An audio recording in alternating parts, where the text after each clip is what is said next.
Hey everybody, thank you so much for tuning in. Today's video is a Dollar Tree spring decor video. This isn't my first. I've been doing spring and Easter decor videos for the past few weeks now, and I will link those below. But I'm super excited for this one because today was the big time change. We are rolling into spring, sunshine, flowers. I'm so excited. So I really hope that you enjoyed this video and these decor ideas, and you stick around by subscribing to this channel, because once you hit subscribe, we instantly become best friends. Did we just become best friends? Yep! And please hit that notification bell so you know every time I post a video. But in case YouTube doesn't notify you, follow me on Instagram. I post all of my videos and other goodies. And let's go ahead and get started. I found these candles at Dollar Tree, and I've been obsessed with the scallops in them, and I knew I wanted to make them into candle holders. So of course I'm going to use the Dollar Tree candle holder, and I am going to use some E6000 to place one on top. I usually use a little color key to help with my E6000, but this is a new tube of E6000 and I can't find it, but I'll link my little color key below. It definitely helps out. So I am doing a combination of E6000 and hot glue simply because it is still too cold to spray paint outside. So I'm trying to spray paint in my garage before it gets all dark. I'm going to remove the sticker that comes on the bottom of that candle, and then I'm going to place it on top as straight as possible. I'm just eyeballing it, but I'm moving it around before it sets into place. So now I spray painted it using this Krylon Color Max in the shade Pistachio. I just love how this looks like jadeite, and to spray paint I did put the stickers that were at the bottom on top just to cover the candle. So the cool thing about this is that once you burn down the original candle, the Dollar Tree pillar candles fit perfectly on the inside, so you can constantly reuse these. Of course, they're going to be a little bit lower because there's not going to be a candle at the bottom. Now, if you wanted to add some more details, Dollar Tree has this really pretty lace ribbon, but of course, less is more. So if you don't want to add that, you can leave it as is. I think it looks gorgeous either way. I added a little bow, and then I just wrapped ribbon around the other one. And when I was done, I had this really cool and springy candle holder set, which I love, by the way. For this next craft, I'm going to use this felt garland from Dollar Tree. Now, I'm just going to use this as a template because I'm going to use these moss sheets. If you don't have the moss sheets, then just get the moss and hot glue it onto the felt if you want. Totally up to you. So this is how I was going to cut it, and then I realized to get the most out of my moss sheet I would have to flip it this way. So with some scissors I'm just going to cut out the template as best I can. Now this is really stiff on the back, so cutting a nice even line is actually really easy with this. So I'm just cutting the sides, and I'm not going to let this go to waste. Everything that I cut off will be used later on. As you know, if you've seen my tutorials before, I really like to reuse everything as much as I can. So this little house shape that's left over will definitely be used. So I'm going to set that to the side, and I'm going to continue to work on my little garland. You can get 2 of the banners out of this, but of course you can make them smaller if you're on a tight budget. And this would be really pretty for a welcome sign or a wedding sign. So now that I have all of the ones that I need, I'm going to use some Dollar Tree jute cord, and I am going to add a little dab of hot glue once I cut it down, just to make it easier to fish through. So I'm using an upholstery needle and just kind of opening up the little area. Like I said, this has grids, so it's really easy to see what you're doing. And now I'm going to fish it through, starting from the back and then going to the top and then on my way back again. I'm going to fish all of them through, and it doesn't really matter how much space you want to leave between them. What matters is that you get them nice and even and on the same grid.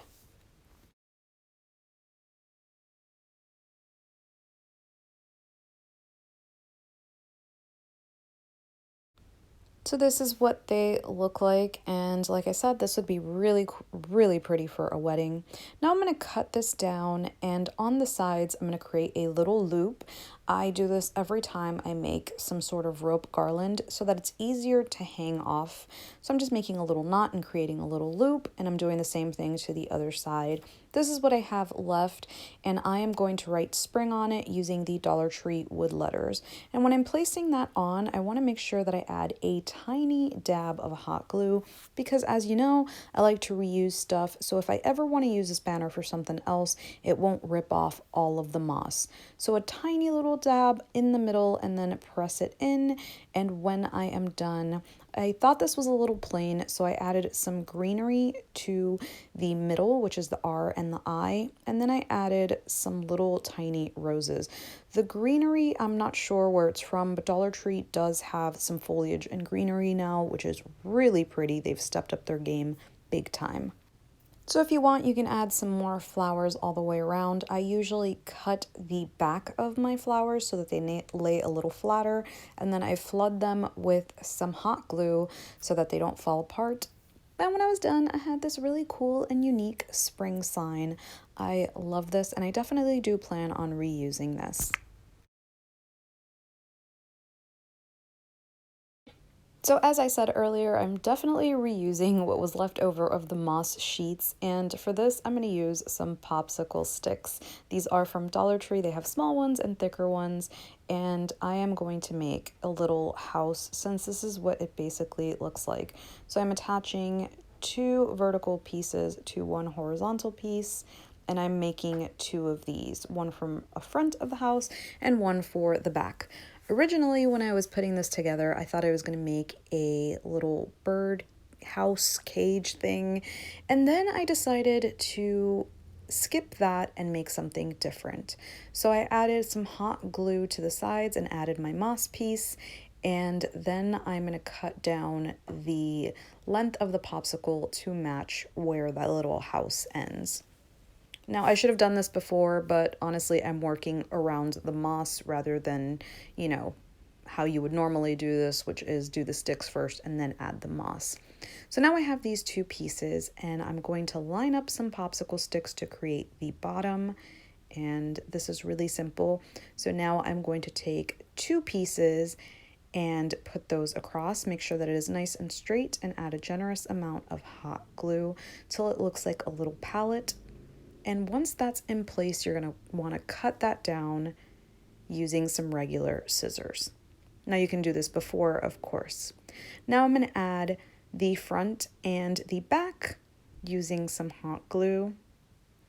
And once I press them in, I let them dry really, really well. And this does end up being surprisingly sturdy. I cut down 4 popsicle sticks and I added a generous amount of hot glue to create a little roof. Now I'm not going to cover the whole thing. I'm just adding the roof so that the house looks complete because I decided to turn this into a little napkin holder. I don't know why I didn't complete the little bird house or bird feeder. When I saw this, I just thought that it would make a really cool bridge for a fairy garden, or you could use it for your napkins, which is probably what I'm going to use it for. So to add some details, I'm just going to use these felt carrots, which I found at Dollar Tree, to make it look a little bit more springy. Of course, you can add some flowers or a bunny, whatever you want. And once I had that in place, I went ahead and put my napkins. Mine's are cloth, and I love how this looks, and it's totally unique. For this, I'm going to use a pizza pan from Dollar Tree. I'm just going to go ahead and remove that little sticker. And now you can either use the right side up or backwards. I kind of like backwards because I'm going to be adding some design to it. And I'm just using this 12 by 12 scrapbook paper. I did get this at Michael's. It was like 70 something cents, but of course you can use anything you want. I'm going to cut it down, not in a circle shape because it was a little harder. It's not like tissue paper where you can just bend it into place. It is a little rougher. But like I said, you can use a placemat, you can use wrapping paper. Dollar Tree has a ton of really cool options as well. I just really loved this paisley pattern. So once I cut it down, I'm going to use this Dollar Tree Mod Podge, and I'm going to apply it using a foam brush. If there's too much, I'm just going to wipe it off, which is what I do off camera because I don't really want this to be wrinkly. So I'm going to place this on top, And then you can either use a credit card, or if you have one of these little scraper tools, you can use that. Start from the middle and work your way out. And with the same tool, I'm making the little crease at the end so that it's easier for me to cut down. So while it's still wet, I used my X-Acto knife and I just started to press on the edges to remove the excess amount.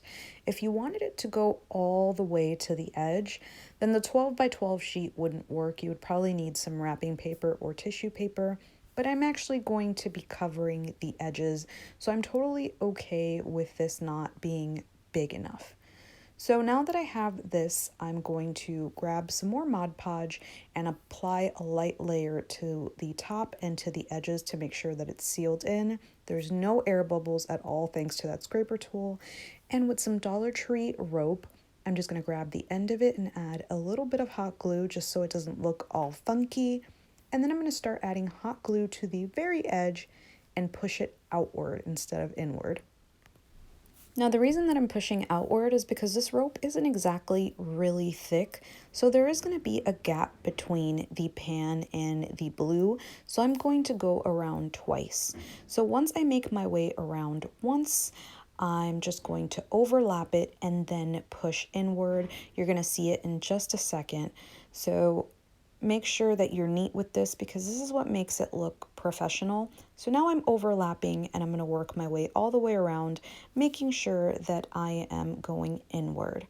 I'm only going to do this one time and I do have rope left over and I'm tucking in that little piece. So now for the handles, I thought it would be really cool to use beads for this.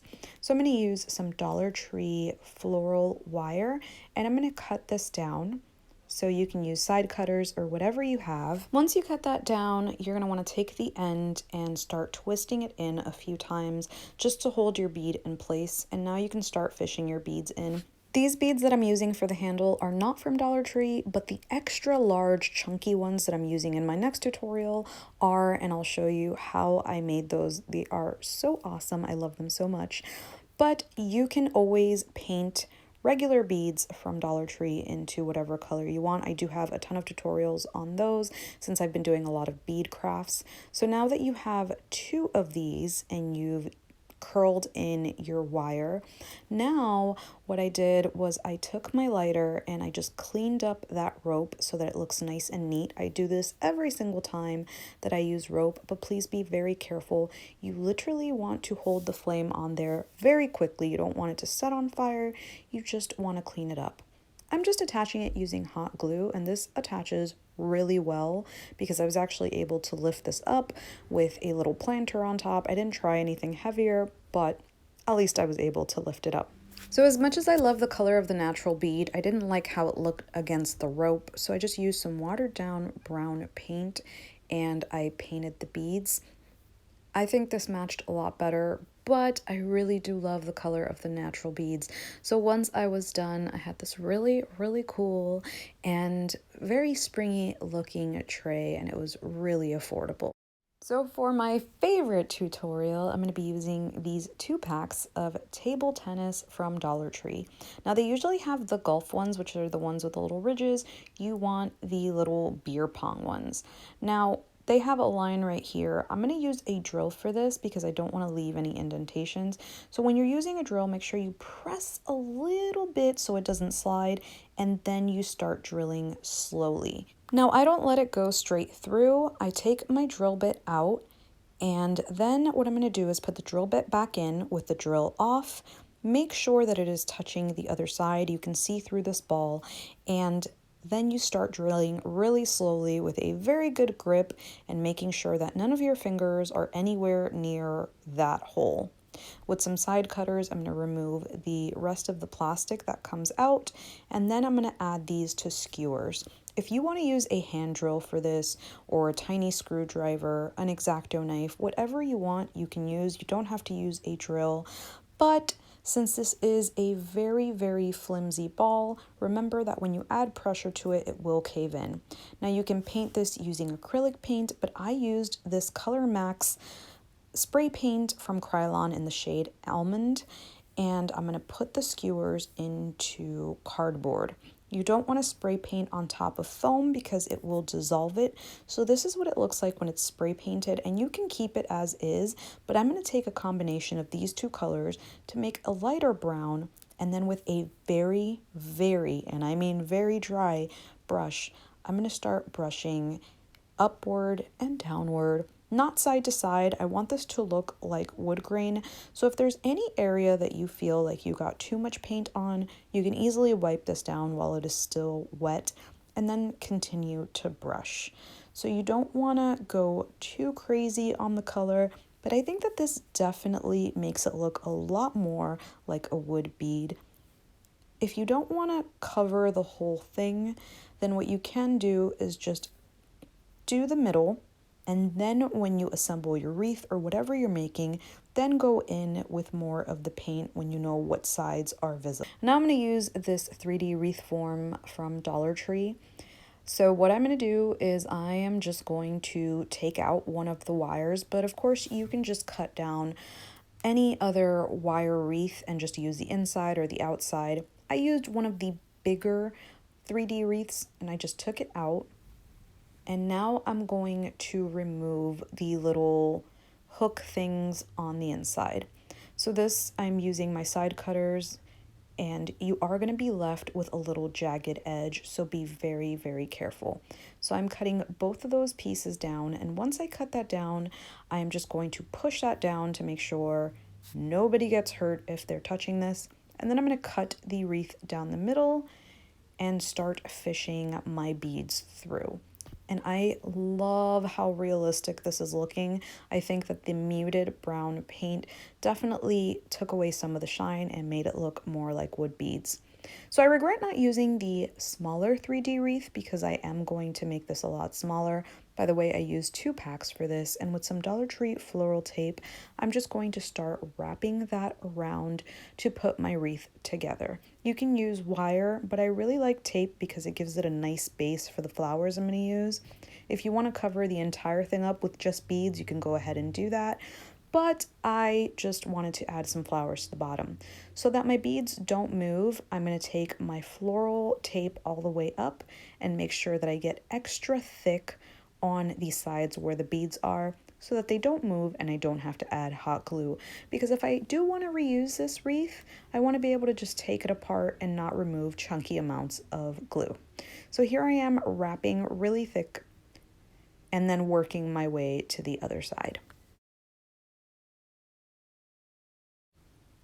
Once both sides are covered, you're going to be able to handle your wreath without the beads moving around.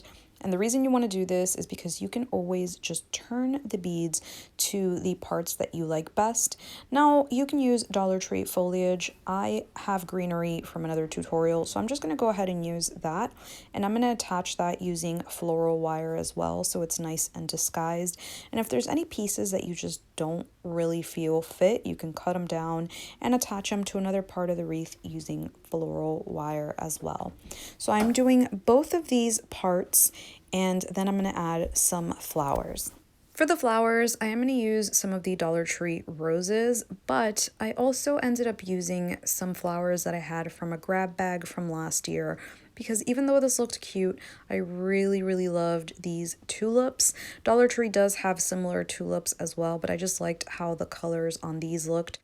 With one bouquet, I cut them down and then I wrapped pieces together, which I liked.